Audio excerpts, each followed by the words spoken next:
Amada Iglesia, buen día. Es un verdadero gozo poder congregarnos y poder adorar al Señor. Es tan maravilloso el plan de Dios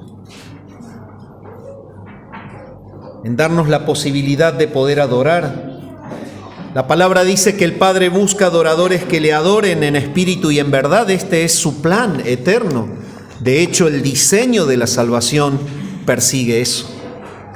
Y lo maravilloso es que la adoración de la Iglesia es su gozo, es nuestro gozo también, el glorificar su nombre. Yo les invito en esta mañana a que vayan en sus Biblias, si son tan amables, a la primera epístola del apóstol Juan. Retomamos el estudio de la epístola de Juan, que ha estado en un tiempo de impas debido a visitas, a otros mensajes, como una especie de relax del auditorio, pero ahora vamos a retomar. Finalizamos el 2023 con Juan y seguiremos con Primera Juan, Segunda Juan, Tercera Juan, las epístolas de Pedro y Judas. Esa es la serie que hemos propuesto dar.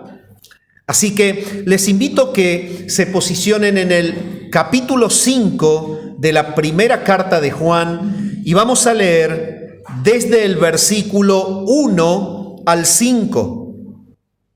La palabra del Señor dice así: todo aquel que cree que Jesús es el Cristo es nacido de Dios. Y todo aquel que ama al que engendró, ama también al que ha sido engendrado por él.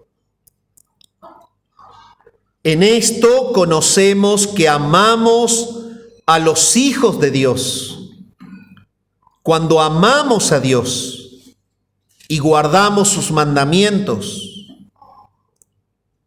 Pues este es el amor a Dios, que guardemos sus mandamientos, y sus mandamientos no son gravosos, porque todo lo que es nacido de Dios vence al mundo. Y esta es la victoria que ha vencido al mundo: nuestra fe. ¿Quién es el que vence al mundo? Sino el que cree que Jesús es el Hijo de Dios.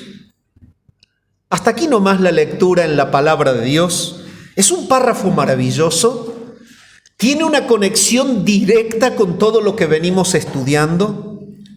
Yo en esta mañana, antes de introducirlos en el párrafo, los voy a llevar a considerar un sermón que se titula Las marcas que identifican a un vencedor. Las marcas que identifican a un vencedor. Y el sermón va a contener 3 puntos. El primero de ellos, la primer marca que identifica a un vencedor, es la fe en la verdad. Y esto se encuentra en la primera mitad del versículo primero que hemos leído, cuando dice: todo aquel que cree que Jesús es el Cristo es nacido de Dios. Y en los versículos 4 y 5 sigue hablando de la misma verdad. Léalo usted. Porque todo lo que es nacido de Dios vence al mundo, y esta es la victoria que ha vencido al mundo, nuestra fe. ¿Quién es el que vence al mundo, sino el que cree que Jesús es el Hijo de Dios? Entonces, ese es el primer punto. La primer marca de un vencedor es la fe en la verdad. En segundo lugar, el segundo punto es que la segunda marca de un vencedor es el amor por Dios y por los demás. La segunda mitad del versículo 1 dice: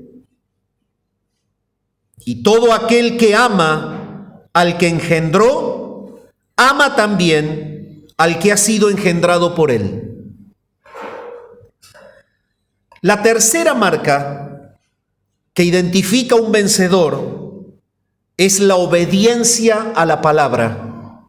Y usted lo puede considerar en los versículos 2 y 3 del párrafo que hemos leído. Dice así: en esto conocemos que amamos a los hijos de Dios, cuando amamos a Dios y guardamos sus mandamientos. Pues este es el amor a Dios, que guardemos sus mandamientos, y sus mandamientos no son gravosos. Dije al principio que este párrafo tiene conexión con todo lo que venimos estudiando. Y en realidad Juan se está encargando de enseñar a la iglesia de qué manera pueden ellos contrastar a los verdaderos cristianos en comparación con los gnósticos, maestros herejes infiltrados en la iglesia que tenían el propósito de desviar a los creyentes de la fe enseñando herejías. Entre esas herejías, las hemos estado estudiando, radicaba justamente la negación de la fe en Cristo como el Hijo de Dios. Creían que Jesús era un ser inferior, pero no Dios hecho carne. Otra de las herejías de ellos es que ellos creían verdaderamente que eran iluminados y que habían llegado a una casta espiritual inalcanzable. Solamente los que habían sido iluminados por el eón espiritual que les había comunicado el camino para llegar a Dios, solamente esos formaban parte de esa casta. Y resulta ser que eran tan orgullosos y altivos que no amaban a los hermanos. ¿No creían que Jesús era Dios? No manifestaban amor por los hermanos. Y en tercer lugar, todo lo que Juan viene diciendo para identificar a los gnósticos es que ellos hablaban de que era permitido una vida dual, porque en realidad ellos se basaban en el dualismo, y el dualismo enseñaba que las cosas que se hacen con el cuerpo y con la carne, como son producidas de la materia que en esencia es mala, no puede tener una conexión contaminante con la realidad del alma que en esencia es buena. Entonces es como que la persona estaba unida de dos esencias, una que siempre iba a ser mala, otra que siempre era buena. Entonces con tu cuerpo dedícate a pecar, total, no le afecta a tu alma. Esa era la mentira del dualismo. Y el punto es que Juan está destruyendo esto cuando él dice: la tercera marca que evidencia un vencedor es que obedece a la palabra. Y si ustedes siguen el párrafo, Juan se está basando en tres estructuras fundamentales. El creer que Jesús es el Hijo de Dios, esta es la fe en la verdad. El amor por Dios y por los hermanos es la segunda verdad. Y la obediencia a la palabra es la tercera verdad, y son como tres misiles celestiales que impactan sobre un edificio de mentira que estaba justamente atacando a la iglesia en el primer siglo. Y de esta manera Juan fortalece a la iglesia porque les dice: miren lo que la palabra dice sobre los que vencen. Ahora, ¿cómo resume él la realidad? La realidad es esta: un verdadero creyente es un vencedor. Uno que predica falsa doctrina es un derrotado. ¿Derrotado por qué? Derrotado por el mundo. ¿Por qué es derrotado por el mundo? Porque no pudo vencer el pecado. Porque la teoría de los gnósticos es que no se arrepentían, porque si alguien no tiene pecado, ¿de qué se va a arrepentir?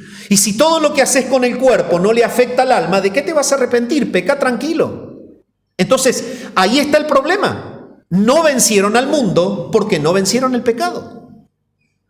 En segundo lugar, si no tenían fe en Jesús, que derrotó a Satanás y a la muerte en la cruz, ¿qué podían vencer? ¿La muerte? No, estaban perdidos, muertos en sus delitos y pecados.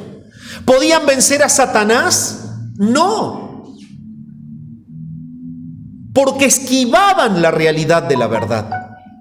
Pero Juan está llevando a la iglesia a que identifiquen que ellos son tristemente derrotados, mientras que los verdaderos son vencedores en Jesús. Arrancamos con el primer punto: la fe en la verdad. Si es tan amable, repase usted la primera mitad del versículo 1 y el versículo 4 y 5. Todo aquel que cree que Jesús es el Cristo es nacido de Dios, porque todo lo que es nacido de Dios vence al mundo, y esta es la victoria que ha vencido al mundo, nuestra fe. ¿Quién es el que vence al mundo? Sino el que cree que Jesús es el Hijo de Dios.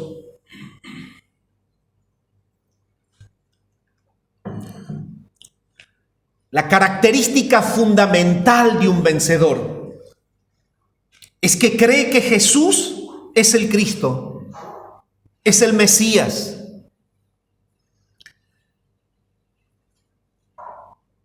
El vencedor es el que cree que Jesús es el Hijo de Dios. El vencedor es el que cree que Jesús es la segunda persona de la Trinidad. El vencedor es el que cree que Él vino a la tierra para morir y para resucitar a fin de lograr la salvación de los pecadores. Ese es el que vence. Solo aquel que cree en la verdad acerca de Jesús es nacido de Dios. Y este es el que vence al mundo. Todo aquel que es nacido de Dios, entonces, es un vencedor. Y solamente los que creen en Jesucristo son nacidos de Dios. Esto es lo que Juan está enseñándoles, para que entiendan que deben identificar a los que no han nacido de Dios y que están en la derrota del pecado y de la muerte. Cuando Juan escribió su evangelio, en el capítulo 1 y en el versículo 12, él dice lo siguiente: a todos los que le recibieron, a los que creen en su nombre, él les dio potestad de ser hechos hijos de Dios. Cristo mismo declaró: yo soy el camino, la verdad y la vida. Nadie viene al Padre sino por mí. Cuando avanzamos en la palabra en Hechos capítulo 4 versículo 12, dice lo siguiente: en ningún otro hay salvación, porque no hay otro nombre bajo el cielo dado a los hombres en que podamos ser salvos. En la primera carta de Timoteo, el capítulo 2, versículos 5 y 6, Pablo escribe: hay un solo Dios y un solo mediador entre Dios y los hombres, Jesucristo hombre, el cual se dio a sí mismo en rescate por todos, de lo cual se dio testimonio a su debido tiempo. Y cuando el mismo Pablo le escribe a los Corintios, en el capítulo 3 y el versículo 11, él escribió: nadie puede poner otro fundamento que el que está puesto, el cual es Jesucristo. Entonces, cualquier enseñanza que afirme que las personas pueden salvarse aparte de la fe en Jesús es totalmente antibíblico, es teológicamente insostenible, y lo único que hace es conducir a esa persona a la misma muerte. Pero cuando entramos al exégesis del texto 1, podemos encontrar un juego de palabra en los verbos del cual surge una enseñanza teológica profunda. Cuando la palabra dice allí: todo aquel que cree, ese cree se traduce de una forma del tiempo presente del verbo pisteuo en el griego. Mientras que cuando dice abajo es nacido de Dios, es tomado justamente de la expresión griega gegenetai, pero que está en tiempo perfecto. Y ese tiempo perfecto es una acción continua. Entonces, cuando unimos las enseñanzas de los verbos en el primer versículo, podríamos parafrasearla de esta manera: el original está diciendo: todo aquel que viva creyendo que Jesús es el Cristo, ese es nacido de Dios. Lo cual significa, contrario a la teología arminiana, que la fe continua es el resultado del nuevo nacimiento y no la causa del nuevo nacimiento. Y esto enseña la Biblia. La continuidad de la fe es el resultado de haber nacido de nuevo. No es la causa que nos hace nacer de nuevo. Los cristianos no conservan su nuevo nacimiento creyendo otra vez y de vez en vez, ni tampoco pierden su salvación si dejan de creer. Esa es la realidad bíblica. Y esto es lo que está enseñando Juan, lo que identifica un verdadero del que no lo es. Muy por el contrario, en la perseverancia en la fe, se puede evidenciar de que la persona ha nacido de nuevo. Y es este el secreto. Y es esto lo que dice Juan allí. El que vive creyendo que Jesús es el Cristo, ese nació de nuevo. Es algo tan triste cuando creemos el engaño de que una persona puede apartarse de la fe y vivir 40 años en la impiedad, en la mundanalidad, en la práctica del pecado. Y muchas iglesias oran por esa persona como un creyente débil, como una persona rebelde, un desobediente. Ese es un impío que no nació de nuevo. La perseverancia en la fe, el que vive creyendo que Jesús es el Hijo de Dios, ese y solamente ese es nacido de Dios.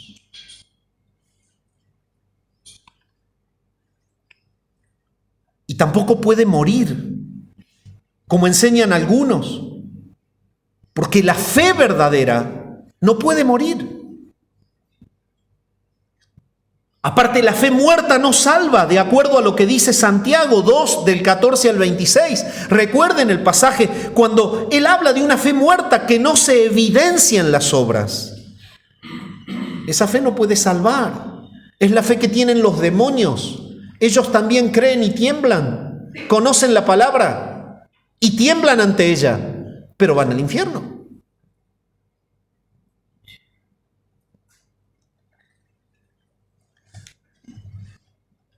A veces surge la duda en relación a aquellos que profesan la fe en Cristo, pero que luego dejan de creer en Él. Esto no existe. Fue solo una profesión. No te compliques más la historia. El punto es que la profesión no justifica la regeneración. Lo único que justifica la regeneración es la perseverancia, porque ese es el diseño de Dios. A los que antes conoció, a estos predestinó, a los que predestinó llamó, a los que llamó justificó, y a los que justificó glorificó. No se fueron nunca del camino. Es una cadena sin cortes. Es de eternidad a eternidad, porque el Salmo dice: la salvación es de Jehová, no es del hombre. ¿Cuál es la evidencia de un verdadero? Es que vive toda su vida hasta que se muere o hasta que el Señor venga, creyendo en Jesús como el Hijo de Dios. Nuestro Señor describió a tales personas, los que arrancan como un misil, pero tienen trayectoria parabólica, quizás tocan el techo, evaden los radares, pero caen cerca. Estos son identificados en el Nuevo Testamento en la parábola del sembrador. Parte, dice, cayó en pedregales, donde no había mucha tierra y brotó pronto, porque no tenía profundidad de tierra, pero salido el sol se quemó, y porque no tenía raíz se secó. Y parte cayó entre espinos, y los espinos crecieron y la ahogaron. Y el que fue sembrado en pedregales, este es el que oye la palabra y al momento la recibe con gozo, pero no tiene raíz en sí, sino que es de corta duración, pues al venir la aflicción o la persecución por causa de la palabra luego tropieza. El que fue sembrado entre espinos, este es el que oye la palabra, pero el afán de este siglo y el engaño de las riquezas ahogan la palabra y se hace infructuosa. Esta es la fe falsa, temporal, la que no produce fruto. Pero en contraste con la fe verdadera que salva, no puede tener confusión. La fe que salva es la única que produce el fruto de una vida nueva. Es el fruto del nuevo nacimiento. Entonces ahí en la parábola dice, pero parte cayó en buena tierra y dio fruto. Acá está la fe verdadera. Cual a 100, cual a 60 y cual a 30 por uno. Mas el que fue sembrado en buena tierra, este es el que oye, dice. Y es el que entiende la palabra y da fruto. Y produce a 100, a 60 y a 30 por uno. Y Juan explicó justamente esto cuando viene trabajando en la epístola. Que quienes de modo permanente se apartan de la fe es porque nunca fueron redimidos de verdad. Y él lo dice cuando escribe en Juan, 1 Juan 2:19, y lo hemos estudiado, salieron de nosotros, pero no eran de nosotros, porque si hubieran sido de nosotros, habrían permanecido con nosotros, pero salieron para que se manifieste que no todos son de nosotros. La fe que profesaron tener nunca fue la fe salvadora. La fe que salva no es simplemente un conocimiento intelectual de los hechos del Evangelio, sino que implica un compromiso sincero, permanente, sacrificial, permanente hasta la muerte, con Jesús como tu Señor, como tu Salvador, sabiendo que Él es Mesías y Dios. Y que ese es el Mesías, Dios encarnado. Si en esta mañana tu fe dista de esa verdad, revisa tu salvación.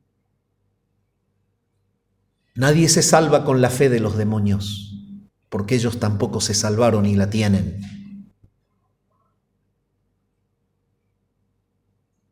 Si tu vida cristiana se está resumiendo solamente en venir bajo un techo y cumplir la religiosidad de los domingos a las 10, o de escuchar los cantos, o de sentirte agradablemente en tu interior y en tus emociones, pero tú no tienes un compromiso con el Dios encarnado, revisa tu salvación. La estructura religiosa no le significa a nadie estar en el reino, y mucho menos compartir la eternidad con Jesús.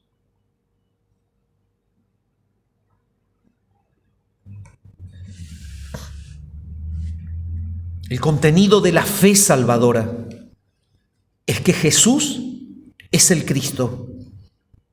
El Cristo es el objeto de la fe que salva.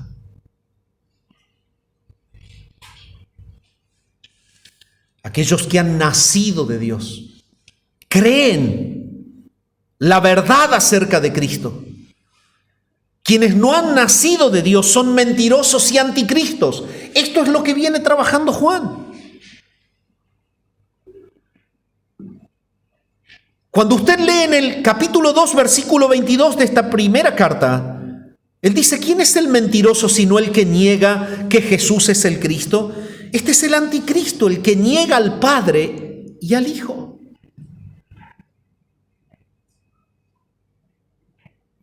A continuación, él también sigue diciendo, todo aquel que niega al Hijo tampoco tiene al Padre. Y en el versículo 23 dice del capítulo 2, el que confiesa al Hijo tiene también al Padre. Esto es lo que viene enseñando. Y esta es la marca de un vencedor. De alguien que superó la esclavitud de Satanás. De alguien que superó la muerte eterna por el perdón de los pecados. Y de alguien que superó la prisión de la práctica del pecado. Todo lo que los gnósticos no superaron. ¿Por qué? Porque no son vencedores. Nadie que rechace a Jesucristo verá alguna vez el cielo. Pues, ¿qué dice la palabra? Todo aquel que no confiesa que Jesucristo ha venido en carne no es de Dios. 1 Juan 4:3. Y solamente aquel que confiese que Jesús es el Hijo de Dios, Dios permanece en él y él en Dios. 1 Juan 4:15. Lo viene enseñando Juan. Juan repite que todo aquel que cree en Jesucristo, en el primer versículo que estamos estudiando, es nacido de Dios y vence al mundo, obteniendo la victoria sobre el mundo por medio de la fe en él.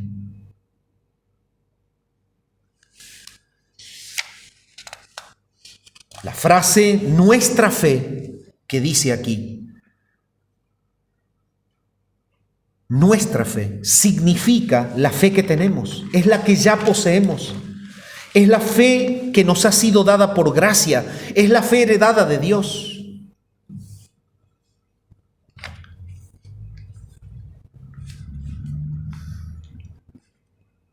Entonces, es necesario que entendamos que el que vence al mundo es el que cree que Jesús es el Hijo de Dios, que es Dios hecho carne.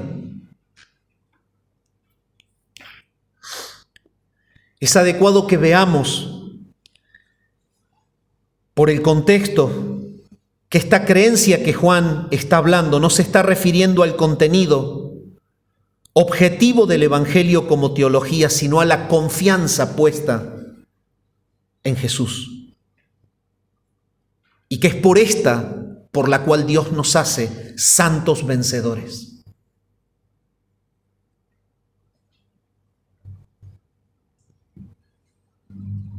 Es por esto que Él hace una pregunta retórica y dice, ¿quién es el que vence al mundo sino el que cree que Jesús es el Hijo de Dios?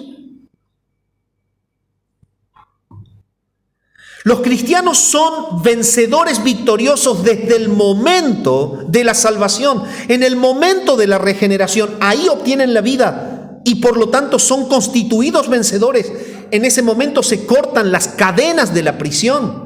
Somos trasladados del reino de la potestad de las tinieblas al reino del amado Hijo y somos constituidos portadores, templos del Espíritu Santo. Por lo tanto, tenemos el poder de Dios dentro nuestro para no pecar. Podemos caer, podemos deslizar, pero no vamos a practicar el pecado. ¿Por qué? Porque somos vencedores en Jesús. ¿Vencedores de qué? Vencedores de la prisión de Satanás, vencedores de las tentaciones del mundo, vencedores de la práctica del pecado. Los creyentes pueden experimentar momentos de duda y pueden clamar igual que David: ¿hasta cuándo, Jehová, me olvidarás para siempre? ¿Hasta cuándo esconderás tu rostro de mí? Podemos pasar momentos de presión, podemos pasar momentos de angustia, podemos levantarnos y decir: veo todo negro, todo me parece que está mal. Mirar la vida para atrás y decir: es todo un desastre, nada lo hice bien. Podemos decir todo lo que puede decir cualquier humano, pero nunca va a poder decir que no va a ir al cielo si ha creído en Jesús. ¿Por qué? Porque los cristianos son vencedores victoriosos desde el momento de la regeneración. La verdadera fe que salva nunca se apaga a pesar de que pasemos por el momento de la prueba y a pesar de que nos inunde el dolor, la duda, la angustia, pero la fe no se apagará. Es la fe que salva, porque quienes la poseen han triunfado en Cristo sobre el enemigo. Job expresó el triunfo de la fe cuando él clamó en medio de los sufrimientos aunque Él me matare, yo en Él esperaré. Esta es la fe verdadera. Esta es la fe que salva. Y mi pregunta en esta mañana para reflexionar sobre este punto es, ¿cuál es tu fe en esta mañana? ¿Qué hay en tu corazón? Yo creo en Dios, como cree el vecino, el otro, pero ¿crees también en mí? San Juan 14, 27.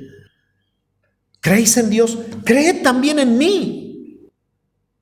La fe que salva es la fe en Cristo. Él es el objeto de la fe.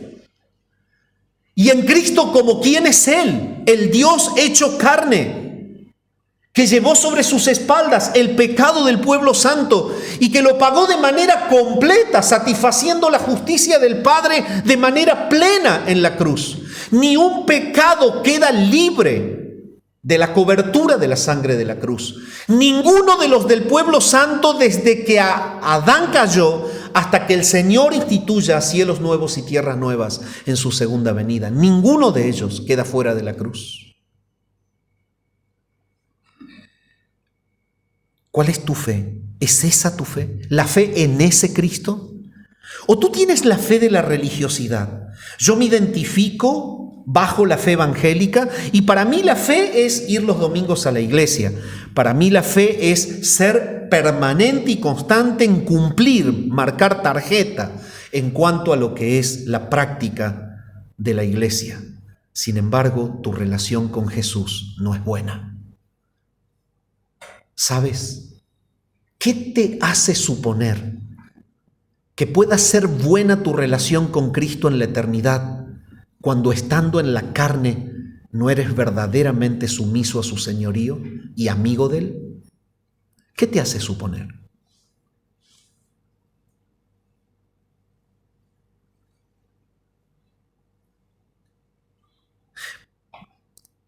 ¿Cuál es tu verdadera relación con Cristo, mi amado, en esta mañana? ¿Llevas la vida de iglesia? Mira, yo lo sigo al Señor, me dijo uno una vez en la consejería, mientras no haya nada que me pida que me sea incómodo. Perdóname, le digo, no lo estás siguiendo, lo estás usando. Y si querés un consejo pastoral, revisa tu salvación.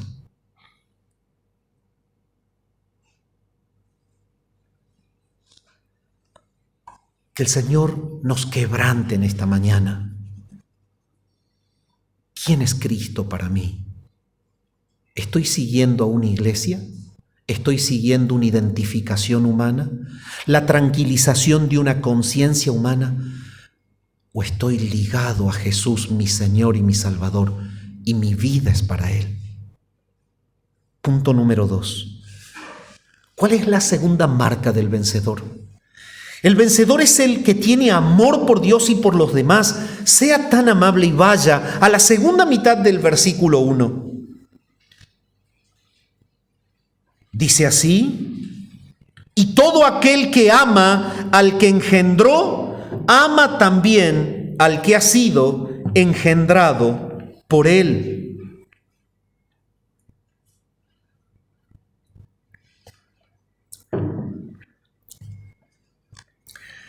El nuevo nacimiento lleva a las personas no solo a una relación de fe con Dios, sino también a una relación de amor con Él y con sus hijos. Y esta es la segunda marca evidente de un vencedor. Pero el que aborrece a su hermano, dice cuando escribe Juan en el capítulo 2, versículo 10 y 11, en la primera carta, el que aborrece a su hermano está en tinieblas y anda en tinieblas y no sabe a dónde va, porque las tinieblas le han cegado los ojos. En la primera carta, el capítulo 3 y el versículo 10, él dice: en esto se manifiestan los hijos de Dios y los hijos del diablo. Todo aquel que no hace justicia y que no ama al hermano no es de Dios. Si hay algo que tiene la carta de Juan es que es taxativa. Juan no tiene tinte gris, o es blanco o es negro. Y es esto lo que sacamos, el contraste entre los engañadores y falsos, y los verdaderos. La segunda marca de un verdadero es que ama a Dios y que por ese amor a Dios ama a los que han sido engendrados por Él. Nosotros sabemos que hemos pasado de muerte a vida, dice Juan, en que amamos a los hermanos. El que no ama a su hermano permanece en muerte, 1 Juan 3:14. En 1 Juan 3:17 dice, pero el que tiene bienes de este mundo y ve a su hermano tener necesidad y cierra contra él su corazón, ¿cómo mora el amor de Dios en él? En 1 Juan 3:23 él viene diciendo, y este es su mandamiento, que creamos en el nombre de su Hijo Jesucristo y nos amemos unos a otros como nos lo ha mandado. En 1 Juan 4, 7 y 8 dice, amados, amémonos unos a otros porque el amor es de Dios. Todo aquel que ama es nacido de Dios y conoce a Dios. El que no ama no ha conocido a Dios porque Dios es amor. En 1 Juan 4, 12, él vino diciendo, nadie ha visto jamás a Dios.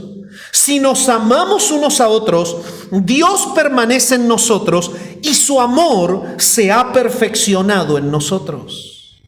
En 1 Juan 4, 20 y 21, él vino diciendo, si alguno dice, yo amo a Dios y aborrece a su hermano, es mentiroso.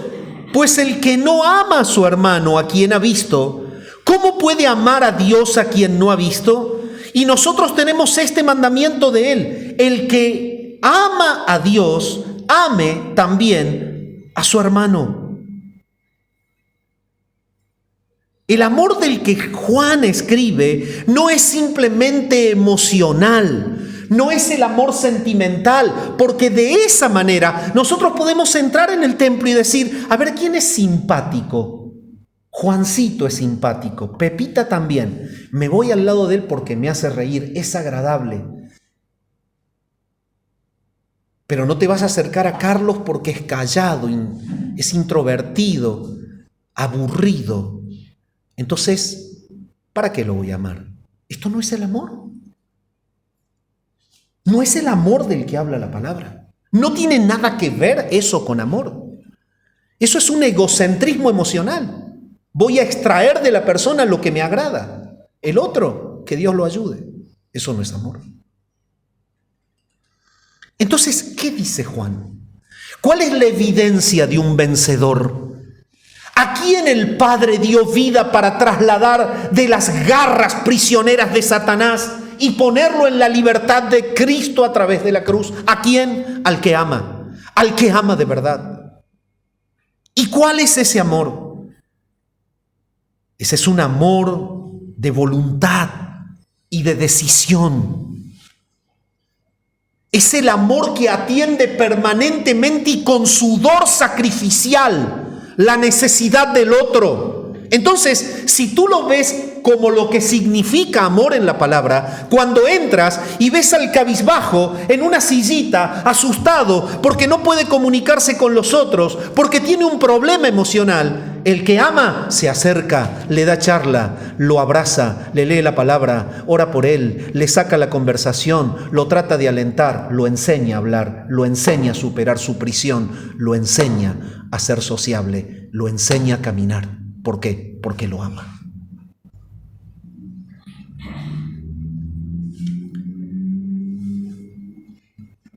¿Cuál es la teología del amor al Padre y del amor al que ha sido engendrado por el Padre? La teología arranca en la eternidad a los que antes conoció. Esto es un conocimiento profundo, es un conocimiento creacional. Es el ejercicio infinitamente libre de la voluntad creadora de Dios que quiere crear un pueblo y levantarlo de la tierra para la gloria de su nombre. Entonces, Él lo propicia porque Él lo conoce. Ese conocimiento es dinamismo creacional, no es información desde afuera. Nadie le dijo a Dios, mira la lista de los humanos que van a nacer y elegí el que te gusta, los demás déjalos. Eso no enseña la Biblia. El conocimiento de Dios es un ejercicio tesoro infinitamente libre que solamente Dios lo puede tener y por el cual Él conoce al que salva, pero lo conoce antes de que el mundo sea creado. Entonces, ¿qué quiere decir que lo conozca antes de que el mundo sea creado? De que ese ser va a ser creado porque Él lo conoció. No es que Él lo va a conocer porque fue creado, que es otra cosa. Ahí erra Arminio, ahí erra Pelagio.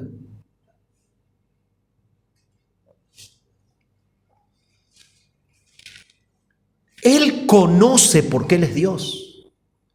Si usted creyera que algo lo informa a Dios para conocer a alguien, Dios dejó de ser Dios. Es más, no puede salvar. Pero el conocimiento de Él es el que Él elabora. Entonces, usted nació, ¿usted cree en Cristo? Sí. Usted antes de que lo conozca su mamá y lo mire y diga, es parecido a mi esposo, a mí, al tío, al abuelo, a la prima, Dios lo vio. Nombre, apellido, rostro, trayecto de vida, todo sabe de nosotros. Antes de que el mundo fuese, Él nos conoció.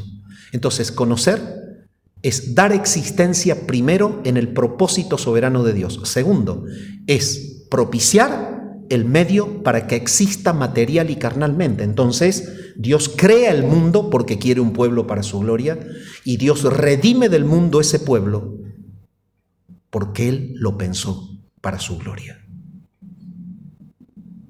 Ahora, piense esto. Él cuando conoció a usted, conoció a su hermano, a su hermana, conoció al que está ahí y que le cuesta relacionarse, conoció al de carácter agrio, conoció al hermano que cree en Jesús, pero que está luchando contra un problema de carácter. Lo conoció. Entonces, cuando el Dios eterno te salva, es decir, te llama con un llamamiento regenerador y te comunica por la presencia del Espíritu Santo su amor, como dice Romanos 5:5, mas el amor de Dios ha sido derramado en nuestros corazones por el Espíritu Santo que nos fue dado. Él te lleva su luz y Él te hace miembro de su familia. Pero a veces nos comportamos como ese hijo ególatra, ¿no? Yo me acuerdo una vez, había dos hermanas y se tenían celo una de la otra, ¿no? Y la más grande la celaba a la más chica porque los padres la mimaban a la más chica porque era la más chica, ¿no? Entonces me dijo una vez, eran chiquilinas las dos. Dice, yo era feliz, dice, hasta que nació esta.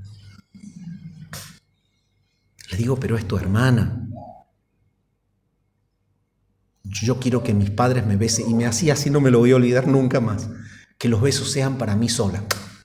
Y me hacía así. No me lo olvido más. Dos adolescentes. A veces nosotros somos así. No queremos que el otro sea también hijo. Y este es el problema.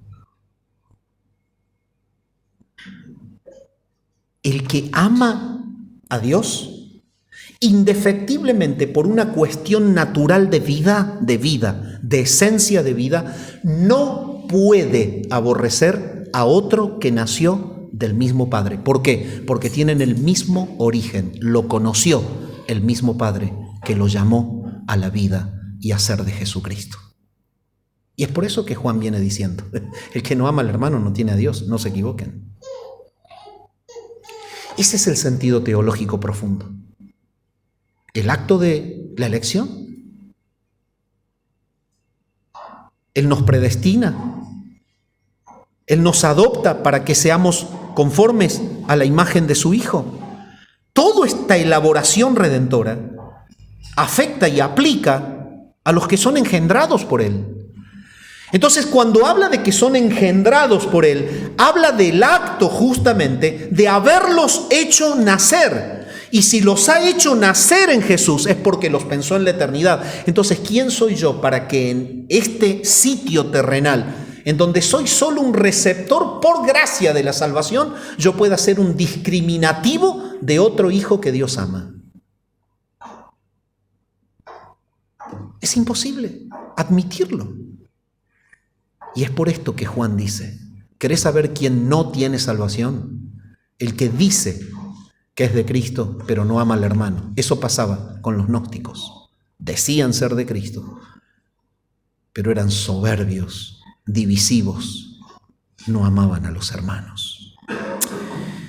Y quiero reflexionar en esta mañana, mi amado, ¿qué sentís por tu hermano?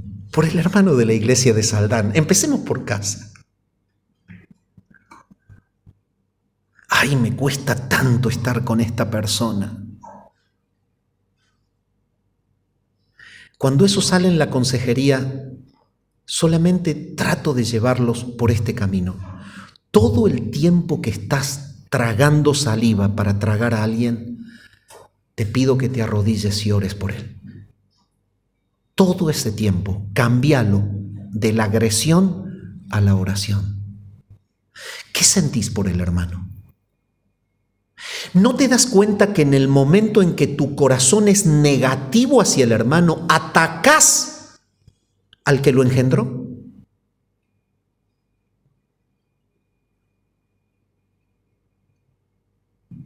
Pero es pesado, pastor. ¿Y vos? ¿Sos perfecto? Yo no puedo decir nada de nadie, porque con el hecho de que me aguanten a mí es suficiente. Es fácil. Y me aguantan por gracia, no porque puedan. Pueden cuando se sujetan a Cristo. Entonces, ¿qué sientes tú por tu hermano en esta mañana? Esa es la segunda reflexión. Hay un amor emocional, superficial, el del plano de la comodidad. Yo voy con el que es cómodo, con el que me da, con el que siempre me ayuda, con el que... ¿Estás negociando el amor? El amor de Dios en nosotros es un amor sacrificial como fue el de Cristo. Él dejó la gloria para venir a buscarnos. Es un amor permanente como es el de Cristo. Estoy con ustedes hasta el fin del mundo. Es un amor que es totalmente efectivo en nosotros. Él ha muerto por nosotros. Lo dio todo por nosotros. Y es un amor deliberado. Es el amor que surge de la voluntad sumisa al Espíritu de Dios. Yo voy a amar a mi hermano para la gloria del que lo engendró, que es mi Padre.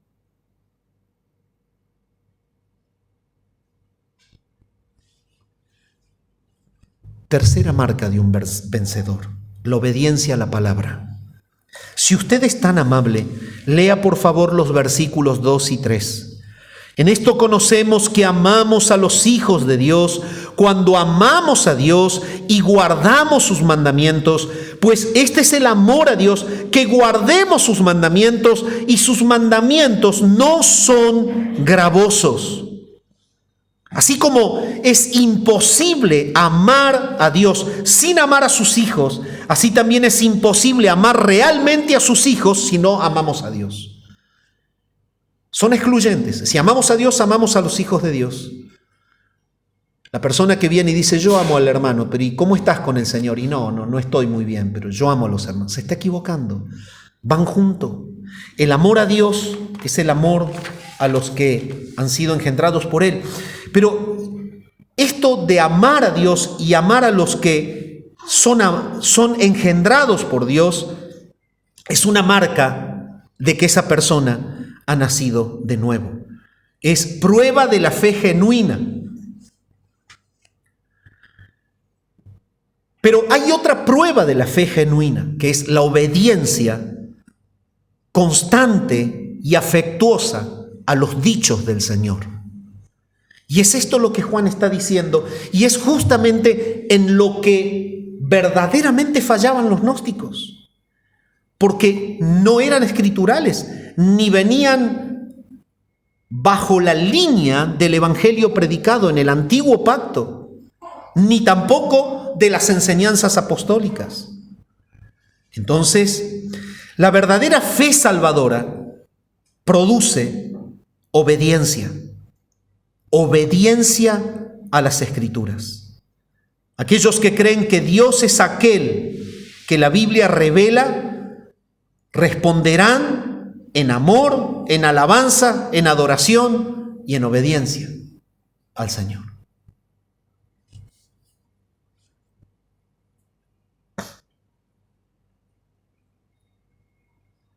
La palabra guardamos, que es la que está diciendo el texto, guardamos los mandamientos, se traduce de una forma del tiempo presente del verbo poieo en el griego.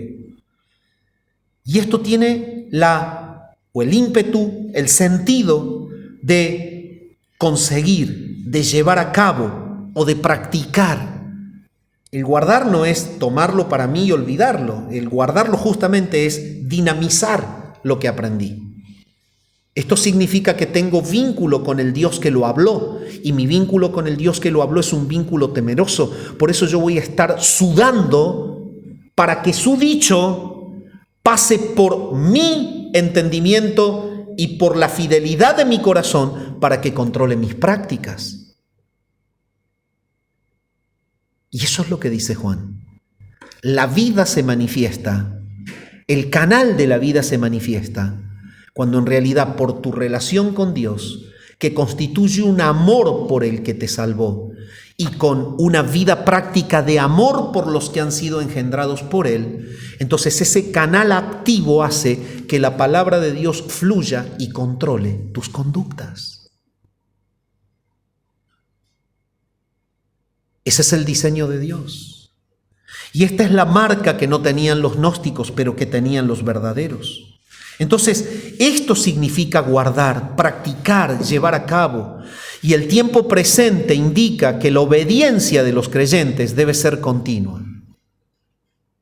Este verbo, entonces, indica que hay una práctica permanente en llevar a cabo los mandatos del Señor en los que son verdaderos.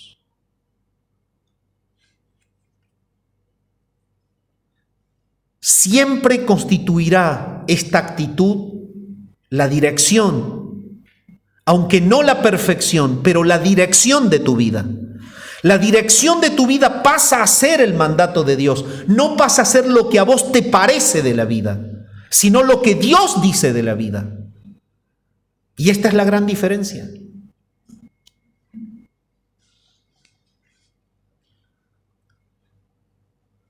Aquel que ama de veras a Dios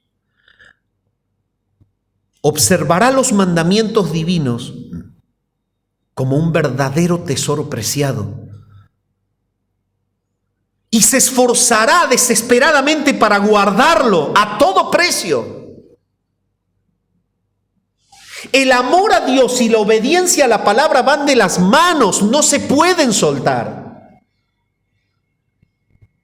Así como una persona no puede decir que ama a Dios cuando al hermano no lo puede ver, así tampoco una persona verdadera puede decir, yo amo a Dios, pero no me interesa obedecerlo.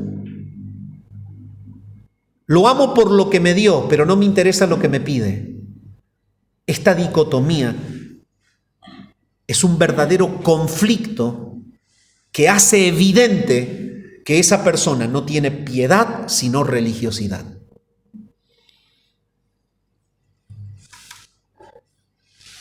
En Deuteronomio capítulo 13, versículo 4, para fundamentar el concepto con el contexto lejano, Moisés ordenó a Israel: en pos de Jehová vuestro Dios andaréis, a Él temeréis, guardaréis sus mandamientos y escucharéis su voz, a Él serviréis y a Él seguiréis. Samuel respondió la desobediencia de Saúl y la reprendió, recordándole que obedecer es mejor que los sacrificios y el prestar atención que la grosura de los carneros. Salomón, el hombre más sabio que vivió, escribió: el fin de todo discurso oído es este: teme a Dios y guarda sus mandamientos, porque esto es el todo del hombre. Dios mandó a Israel por medio del profeta Jeremías y le dijo: escuchad mi voz y seré a vosotros por Dios, y vosotros me seréis por pueblo, y andad en todo camino que os mande, para que os vaya bien. Jeremías 7:23. La obediencia también fue un tema fundamental cuando Jesús predicó. Él dijo: todo el que hace la voluntad de mi Padre que está en los cielos, este es mi hermano, y mi hermana, y mi madre. Es ineludible. El Antiguo Testamento y el Nuevo Testamento relacionan la vida con la obediencia. El Señor también declaró: bienaventurado los que oyen la palabra de Dios y la guardan, en Lucas 11:28. Y si vas a Juan 8:31, Él dijo: si vosotros permaneciereis en mi palabra, seréis verdaderamente mis discípulos. Guarda, esta es la condición.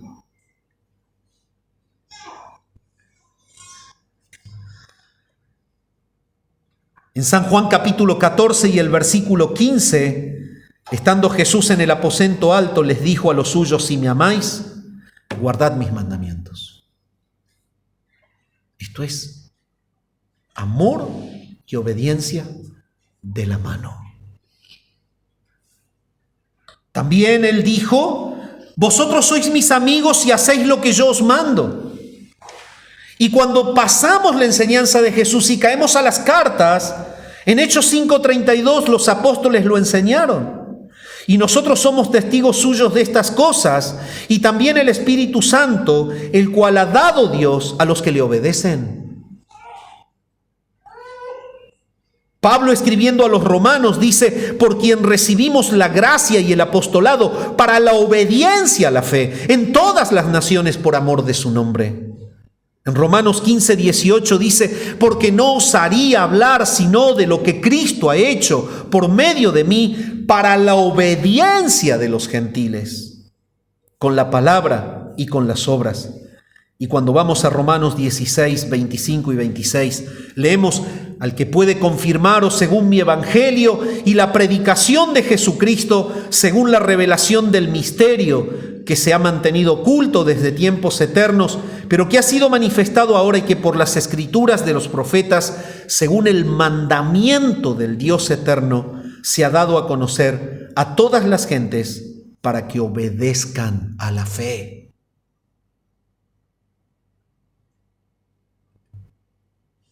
Habiendo sido perfeccionado, Hebreos 5:9, vino a ser autor de eterna salvación para todos los que le obedecen.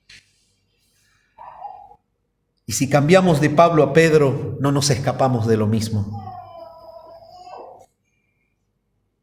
Pedro, apóstol de Jesucristo, a los expatriados de la dispersión en el Ponto, Galacia, Capadocia, Asia y Bitinia, elegidos según la presencia de Dios Padre en santificación del Espíritu para obedecer y ser rociados con la sangre de Jesucristo.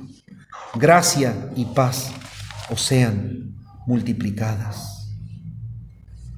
Los que aman a Dios obedecen su ley. Lo obedecen por amor.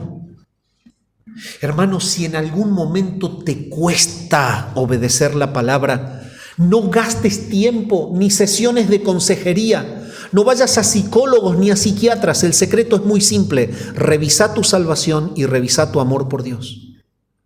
Esa es la teología que ilumina ese problema. El problema de la falta de obediencia a la palabra o del peso, el hastío o el rechazo en contra de la obediencia a la palabra no tiene su asidero en desobedecer la palabra. Ahí no está el foco. Entonces hay muchas personas que van a ese foco y pelean contra ese foco y se esfuerzan en ese foco y hacen el esfuerzo, se levantan y la leen y la estudian y la preguntan y la consultan, salen a la calle y no la viven. Entonces vuelven al otro día y vuelven a lo mismo y se desgastan años y años. ¿Por qué? Porque erraron el foco. El foco no está en que te cueste obedecer. El foco está en que no se obedece cuando no hay salvación y amor por el Padre. Cuando hay amor por Dios, hay amor por lo que dice mi autoridad. Entonces, cuando gastas tanto tiempo en ver por qué no amas la Biblia, por qué no amas obedecerla, andate al origen, no perdas el tiempo. Fíjate cuánto amas a Dios. Después te vas a dar cuenta por qué te cuesta amar la Biblia. ¿Cuáles son las marcas de los vencedores? La verdadera fe en Jesucristo como el Hijo de Dios, encarnado, Mesías, Salvador. El amor por Dios y el amor por los suyos que van de la mano. el amor por Dios, el amor por los dichos de Dios, que nunca se sueltan. Y solamente si tienes esto, fuiste trasladado de las tinieblas a la luz. Has vencido al mundo. Eso es lo que dice Juan.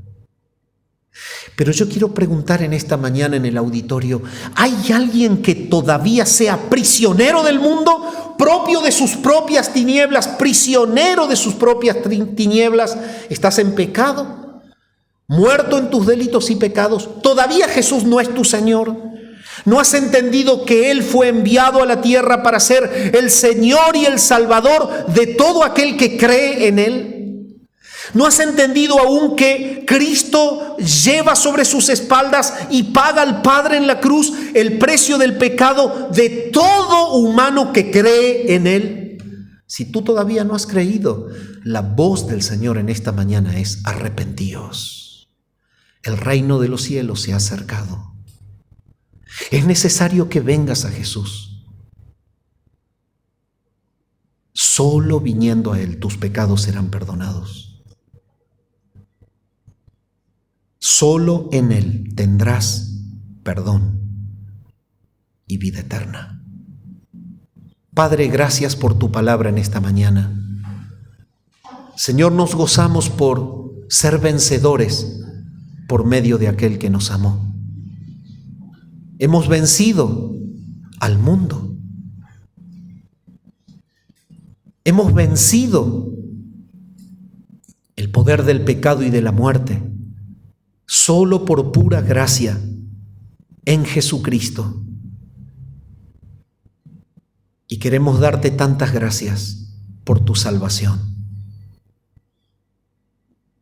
Y Señor amado, en esta mañana deseamos que las evidencias de nuestro triunfo estén siempre presentes. La verdadera fe permanente, vivir creyendo que Jesús es el Hijo de Dios. Vivir amándote y amando a los que tú amas. Y vivir amando tu palabra y llevándola a la práctica, que esa pueda ser la conducta de la iglesia de Saldán siempre, para la gloria de tu nombre. Oramos al Padre, en el nombre de Jesús. Amén.